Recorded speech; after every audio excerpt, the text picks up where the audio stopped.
Міне 30-ны қарауға бәріміз білеміз, былай образовательный центрді басамыз да көре береміз, озып Қазақстанда.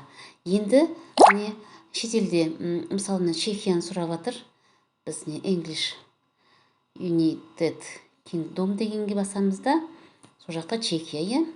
Енді ол жерде де міне образовательный центр деген бар. Осыны басамыз да, осы жерден қараймыз. Өзі бірақ барлар осы міне. Адрестері міне. Центр Рижских звезд дейді, міне. Мадрида дейді. Вот осы жерде енді. Польшада бар ма жоқ па, міне осы жерден тауасаңыздар болады. Бельгия дейді, міне. Вот. Ол не үшін мына осы жерде болады олар? Доставка до дома жасатады олар. Қай жер ближе, соны выбирать етесіздерді, мысалы.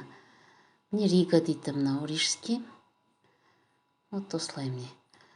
Так что центрлар пока аз, конечно, но потихонечку, Құдай қаласа, болатын секілді.